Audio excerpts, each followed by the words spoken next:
नमस्कार, आप सभी का हमारे YouTube चैनल पे बहुत स्वागत है।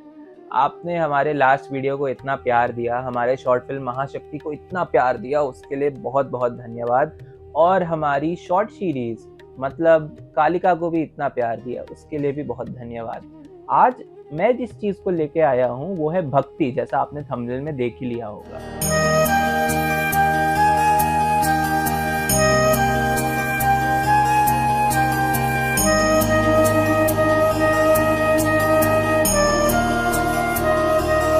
तो भक्ति का मतलब क्या होता है? हम लोग नॉर्मल सेंस में समझे तो भक्ति का मतलब हम लोग बोलते हैं डिवोशन, ठीक है? बट आपको आज मैं एकदम बेसिक से मतलब एकदम सिंपल लैंग्वेज में समझाऊंगा कि भक्ति क्या है, भक्ति कितने प्रकार की होती है और क्या-क्या है भक्ति का महत्व। भक्ति का मतलब होता है एक तरीके से लव। अगर हम लोग किसी इंसान से प्यार करें या फिर लव टुवर्ड्स अ पर्सन और human being is known as love, मतलब श्रृंगार रस, और उसी को यदि भगवान के प्रति कर दे तो उसको कहते हैं भक्ति। भगवान से प्रेम करना ही भक्ति है। तो भक्ति का सीधा सीधा अर्थ है भगवान से प्रेम करना। अब भक्त कितने तरीके के होते हैं इस चीज को समझते हैं। भक्ति दो तरीके की होती है, एक होती है निष्काम भक्ति और एक होती है सकाम भक्ति। सकाम भक्ति मतलब होता है भक्ति विद डिजायर। आपके मन में एक डिजायर है, इसीलिए आप भगवान से कुछ मांग रहे हो, आप कुछ चीजें कर रहे हो, माला जाप कर रहे हो, पूजा कर रहे हो, भजन कर रहे हो, कीर्तन कर रहे हो, आप जो भी कर रहे हो, आपके मन में कोई डिजायर है, इसीलिए आप वो भक्ति कर रहे हो। और दूसरा होता है निष्काम भक्ति, मतलब आपको कुछ चाहिए नहीं भगवान से, आपको बस भगवान ही चाहिए, इसीलिए आप वो भक्ति कर रहे हो, भक्ति विदाउट डिजायर। तो भक्ति दो तरीके की होती है, निष्काम और सकाम। इसी को थोड़ा और अच्छे से समझे तो भक्ति और दो तरीके की भी होती है। एक होती है मार्जार भक्ति और दूसरी होती है मरकट भक्ति। मार्जार मतलब होती है बिल्ली, कैट, और मरकट मतलब होता है बंदर, मंकी। अब जानवरों जैसी भक्ति कैसी हो गई, आपके मन में एक क्वेश्चन आएगा ही। अब इसको भी अच्छे से समझ लेते हैं। बिल्लियों का ना एक स्वभाव होता है कि बिल्ली अपने बच्चे को अपने मुंह से पकड़ लेती है और उसके बाद इधर उधर चलती रहती है। और बंदर का एक स्वभाव होता है कि जब बंदर छोटा होता है, बच्चा होता है, तो वो अपनी माँ को पकड़ के रखता है। बंदर की माँ उसको नहीं पकड़ती है, तो बंदर अपनी माँ को पकड़ के रखता है और फिर इधर उधर उसकी माँ उसको ले जाती है। फर्क इतना है, बिल्ली यहाँ पे मतलब माँ अपने बच्चे को पकड़ती है और बच्चा अपने माँ को पकड़ता है। और यही रिलेशन को अगर हम लोग भगवान के साथ जोड़े तो ये निकलेगा कि या तो हम भगवान को पकड़ ले या भगवान हमको पकड़ ले। ये दो चीज होती है भक्ति, मार्जार भक्ति और मरकट भक्ति। इसका एग्जाम्पल भी दे देते हैं। सबसे पहले मार्जार भक्ति का एग्जाम्पल तो यही होगा कि भगवान आपको पकड़ ले। प्रहलाद जी को देखिए, भक्तराज प्रहलाद।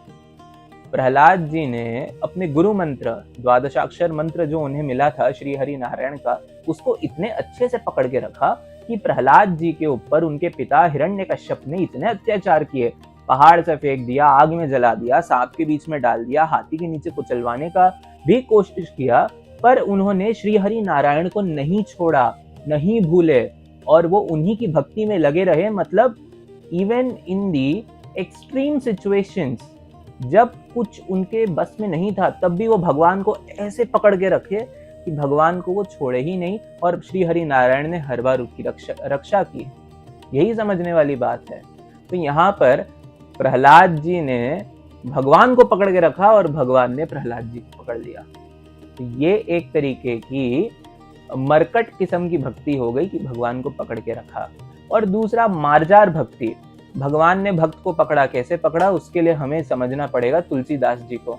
तुलसीदास जी का जब जन्म हुआ था तो उन्होंने जन्म लेते ही, यूजुअली हम क्या बोलते हैं, माँ बाबा ऐसा कुछ बोलते हैं ना, तुलसीदास जी ने जन्म लेते ही कहा था राम राम, इसीलिए उनका नाम था राम बोला। पर तुलसीदास जी की किस्मत इतनी अच्छी नहीं थी। जन्म लेते ही उनकी माता चल बसी थी, उसके बाद उनके पिता का भी बुरा हालत हो गया था, लोग उन्हें घर से निकाल चुके थे। तब तुलसीदास जी के पास कोई सहारा नहीं था और उस समय उनकी बुद्धि भी नहीं थी कि वो भगवान का भजन करे, क्योंकि बालक थे वो। तब खुद जगत जननी जगदम्बा और जगत पिता महादेव ने आके तुलसीदास जी का भरण पोषण किया था। तो यहाँ भगवान ने तुलसीदास जी को पकड़ लिया। तो एक तरीके से ये हो गई मार्जार किस्म की भक्ति। तो मैंने आपको भक्ति तो बता दी है कि भक्ति कितने तरीके की होती है, पर आपको ये जरूर बताना चाहूंगा कि भक्त कितने तरीके के होते हैं, ये भी समझना जरूरी है। तुलसीदास जी रामचरितमानस में कहते हैं कि जगत में राम जी के 4 प्रकार के भक्त होते हैं। उसी तरीके से श्री कृष्ण भी भगवत गीता में कहते हैं कि अर्जुन 4 तरीके के भक्त होते हैं। अब वो 4 तरीके के भक्त होते कौन है? सबसे पहले होते हैं आर्त, दूसरे अर्थार्थी, तीसरे जिज्ञासु और चौथे ज्ञानी। ये 4 तरीके के भक्त होते हैं। आर्त भक्त कौन होते हैं? आर्त भक्त वो होते हैं जो फिजिकल पेन, मतलब शारीरिक पेन हो या फिर कोई मानसिक पेन हो, किसी भी कष्ट में हो, बहुत कष्ट में हो आप, और उस कष्ट में भगवान को याद करें। मतलब भगवान के भक्ति करने का कारण आपके प्रॉब्लम्स है, आपके कष्ट है, तो उसको आर्त भक्त कहते हैं। आर्त भक्त कौन होते हैं उसका एक एग्जाम्पल भी आपको दे देता है। जैसे कि गजेंद्र की कथा तो आप सबको पता ही है। श्रीमद् भागवत में गजेंद्र के मोक्ष की कथा आती है। गजेंद्र भी पहले श्रापित होकर हाथी बने थे, और हाथी बनने के बाद जब वे एक बार अपने समूह से बिछुड़ के मतलब जल में पानी पीने गए थे, तब एक ग्राह ने, एक मगरमच्छ ने उनका पैर पकड़ लिया था, और वो इतने वीक हो गए थे कि वो निकल नहीं पा रहे थे।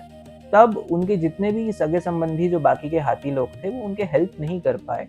तब उन्होंने श्री हरि नारायण को बुलाया कि हे नारायण मेरी रक्षा करो, जिसको आज हम गजेंद्र मोक्ष स्तोत्र के नाम से जानते हैं। तब श्री हरि नारायण वहां पे आए। इसी को एक साधक ने बड़े सुंदर ढंग से कहा है कि गज को ग्राह जब खींचन लागे, जल के बीच मधारी, और कहे गुरुजी कमल नाल से प्रकट भय बनवारी। ये है भगवान की आर्त भक्ति। इसमें द्रौपदी का भी आप उदाहरण ले सकते हो कि जब वे कष्ट में थी, दुशासन उनका चीर हरण कर रहा था, तब उस कष्ट में उन्होंने श्री हरि नारायण का, गोविंद का स्मरण किया, तो उनके वहां पे भगवान वस्त्र के रूप में अवतार लेके द्रौपदी की मान की रक्षा के लिए प्रकट हो गए थे। अर्थार्थी भक्त कौन होते हैं? अर्थार्थी भक्त वो होते हैं जो भगवान से भौतिक या आध्यात्मिक चीज मांगते हैं, मतलब स्पिरिचुअल या फाइनेंशियल, मटेरियलिस्टिक, 2 चीजें मांगते हैं। अर्थार्थी भक्त यूजुअली आज के समय में तो आप देखोगे तो पैसा मांगने वाले ही होते हैं, बट इनका भी एग्जाम्पल आपको दे देते हैं। सुग्रीव और विभीषण जी, रामचरितमानस से ही दे रहा हूं आपको। सुग्रीव और विभीषण जी, सुग्रीव जी ने राम जी की भक्ति, मतलब मित्रता, दोस्ती इसीलिए की थी कि वे बाली को मार के उनका राज्य उनको वापस दिलवा देंगे। तो कहीं ना कहीं उनके मन में एक अर्थ था कि इसके बदले ये होगा, तो वो हो गए अर्थार्थी भक्त। उसी तरीके से विभीषण जी तो भगवान से आध्यात्मिक प्रेम चाहते तो थे, कहीं ना कहीं डिजायर तो था। तो उस आध्यात्मिक प्रेम और फिर राज्य, ये सारी चीजें के कारण उनको भी अर्थार्थी के रूप में देखा जाता है, विभीषण जी को भी। अब तीसरे नंबर पे आते हैं जिज्ञासु, मतलब जो भगवान के प्रति जिज्ञासा रखते हैं, उनके मन में जिज्ञासा है कि भगवान कौन है। ये वो लोग होते हैं जो भगवान सामने प्रकट हो जाए तो भगवान से क्वेश्चन आंसर करेंगे। ये भक्त वैसे होते हैं, उनको ब्रह्म जिज्ञासा है। ब्रह्म सूत्र में भी कहते ही है अतः तो ब्रह्म जिज्ञासा, यहाँ से ब्रह्म जिज्ञासा चालू होता है। तो यही ब्रह्म जिज्ञासा के भाव वाले लोग जिज्ञासु भक्त होते हैं। इसका एग्जाम्पल आपको अगर मैं दूं तो अर्जुन जी जब भगवान सामने आए, भगवान से उन्होंने प्रश्न पूछे जिसका फल हमें श्रीमद् भगवत गीता के रूप में मिला, तो ये हो गए जिज्ञासु भक्त। और अब आते हैं चौथे और आखिरी, मतलब ज्ञानी, जो भगवान को जान चुके हैं, जो भगवान के उस परम पद को, परम भक्ति को समझ चुके हैं। उनके लिए जानने के लिए कुछ नहीं है, उनके ऊपर उनके गुरुदेव की कृपा हो गई है और गुरु कृपा से वो भगवान को समझ चुके हैं। रामचरितमानस से एक और एग्जाम्पल आपको दे देता हूँ। ये जो भक्त होते हैं ये बस भगवान को देख के आत्मविभोर हो जाते हैं, अपने आप में खो जाते हैं, ब्रह्मानंद में खो जाते हैं। ये होते हैं ज्ञानी भक्त, जैसे कि जनक जी। जनक जी को बोलते हैं विदेह, मतलब वो जीते जी इस जीवन से मुक्त थे, वो ज्ञानी थे, उनके गुरु की उनके ऊपर कृपा थी। जब राम जी मिथिला नगरी में पधारे विश्वामित्र के साथ, तो उन्होंने जब राम जी को देखा तो उनके मन में ये क्वेश्चन आया कि ये राम जी जो है, ये ब्राह्मण के बालक है या फिर ये क्षत्रिय के बालक है, ये कौन है, आप कृपया बताइए मुनिवर। ये पूछने के बाद वो पूछते हैं, कहीं ये ब्रह्म के साक्षात रूप तो आके खड़े नहीं हो गए, जिनको देख के मुझे अपने मन में इतनी आनंद की अनुभूति हो रही है कि मैं कुछ बोलने के लिए समर्थ ही नहीं बचा मेरे पास। ऐसे जनक जी, ये ज्ञानी भक्त है। एक और आपको गुरु कृपा से ज्ञान की एक कथा सुनाता हूँ, जो मैंने अपने गुरुजी से सुनी है और मेरे गुरुजी ने अपने गुरुजी से, मतलब दद्दा गुरुजी से, द्वैपीठाधीश्वर स्वामी जी से सुना है कि किसी वन में कोई जटाधारी साधु रहते थे। वो जटाधारी साधु बड़े दिव्य थे, गुरु कृपा से उनको भगवत अनुभूति हो चुकी थी, ब्रह्मानंद में ही जीते थे और वे कृष्ण के अनन्य उपासक थे, श्री कृष्ण की ही भजन कीर्तन करते थे। एक बार वो रात को जा रहे थे, जाते जाते उनकी जटाएं किसी मतलब वृक्ष में, झाड़ में, कांटेदार पौधे में अटक गई। और जब उनकी जटाएं अटक गई तो उन्होंने ये सोचा कि मैं पहले सुलझा लेता हूँ, उनसे नहीं सुलझा। फिर उन्होंने सोचा कि अरे अब मुझसे नहीं सुलझ रहा है, मतलब ये खुद श्री कृष्ण ने सुलझा दिया है, अब श्री कृष्ण आके इन जटाओं को उलझाए। अब वो इस शर्त में वहां खड़े हो गए, बहुत देर तक खड़े हो गए कि श्री कृष्ण खुद आके इस जटाओं को सुलझा दे, इस झाड़ से निकाल दे। तब श्री कृष्ण सोचे कि अरे हाँ, ये तो मेरा भजन करता ही है, चलो जाके आज इनकी जटाओं को निकाल देते हैं, इनका भी मन की आशा जो है वो पूर्ण कर देते हैं। तो जब श्री कृष्ण वहां पे गए और उनकी जटाओं को सुलझाना चालू किया, तब उन महात्मा ने कहा कि तुम कौन हो जो यहाँ आके मेरी जटाओं को सुलझा रहे हो। श्री कृष्ण ने बोला, अरे तुम मुझे नहीं पहचाने, श्याम शरीर है, पीतांबर पहना है, सर पे मोर मुकुट है, इतना सुंदर चेहरा है, तुम मेरा ही भजन करते रहते हो, मेरे ही आनंद में जीते हो, तुम मुझे ही नहीं पहचाने। पहचान तो गए थे महात्मा जी, पर वो बोले मैं आपको नहीं पहचाना, अगर आप श्री कृष्ण हो तो मुझे प्रमाण दो कि आप श्री कृष्ण हो। तो बोले प्रमाण कैसे करूं मैं श्री कृष्ण हूँ, क्या चाहते हो, क्या दिखाऊं मैं तुमको। तो बोलते हैं कि यदि राधा रानी आके ये कह दे कि आप श्री कृष्ण हो तो मैं मान जाऊंगा कि आप श्री कृष्ण हो।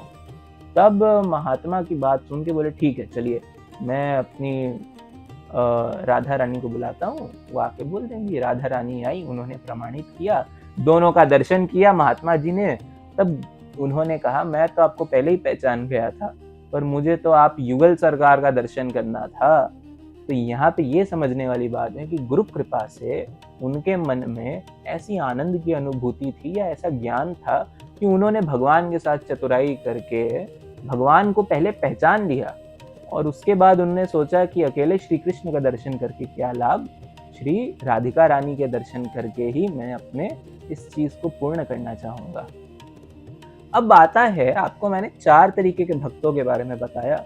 अब वो आप सोचिए कि आप कैसे भक्त हो या आप किस भक्त की श्रेणी में आते हो, क्योंकि वो मैं तो आपको नहीं बता सकता, वो तो आपके गुरुदेव ही आपको बताएंगे या आपको खुद सोचना पड़ेगा। इसको छोड़ के, इन चारों को छोड़ के 5वें तरीके की भक्ति भी होती है, पर वो 5वें तरीके की भक्ति आप प्रैक्टिकल लाइफ में पता नहीं कर सकते हो कि नहीं कर सकते, क्योंकि मैं तो रिकमेंड नहीं करूंगा।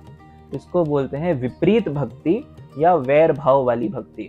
मतलब भगवान के प्रति प्रेम नहीं रखना, भगवान से शत्रुता रखना, एक एनिमी भाव कि भगवान मेरा एनिमी है, ये चीज। अब इसके भक्त कौन थे ये आपको समझा देता हूँ।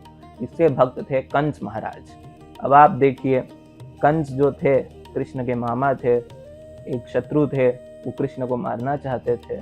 मारने की भावना से ही कृष्ण कृष्ण कृष्ण कर करके अपना जीवन टाल दिए कि अरे ये कृष्ण मुझे मारने आ जाएगा। भगवान का नाम तो पारस पत्थर है, छू दे तो सोना कर देंगे आपको। तो ये वैर भक्ति का प्रभाव है कि शत्रुता में कृष्ण कृष्ण करके कृष्ण ने उनको मुक्ति प्रदान कर दी। और दूसरा एग्जाम्पल और दे देते हैं, लंकापति रावण। कभी भी उन्होंने ऐसा प्रेम से श्री राम को नहीं पुकारा, वैर भाव से ही राम राम करके चिल्लाते रहे, राम की निंदा करते रहे, राम को पता नहीं क्या क्या कहते गए। पर राम नाम का प्रभाव ऐसा है कि भले ही क्रोध में पुकारा गया हो, शत्रु भाव से पुकारा गया हो, श्री राम ने रावण को मुक्त कर दिया। यही है भक्ति भाव और नाम का प्रभाव। तो आपको मैंने इस वीडियो में 5 तरीके के भक्त बता दिए, आपको मैंने 4 तरीके की भक्ति बता दी। अगर आप और इस चीज़ को जानना चाहते हो तो नवधा भक्ति होती है, 9 तरीके की भक्ति भी बताई गई है। उसके बाद भक्ति भाव भी 6 तरीके के होते हैं। ये सारी बातें हम डिस्कस कर सकते हैं, बस आपको कमेंट डाउन करना होगा। ये वीडियो आपको कैसा लगा प्लीज़ कमेंट डाउन कीजिएगा। हमारे चैनल में नए हो तो सब्सक्राइब कर दीजिए, पसंद आया तो शेयर कर दीजिए और लाइक ज़रूर कीजिए। तब तक के लिए हर हर महादेव।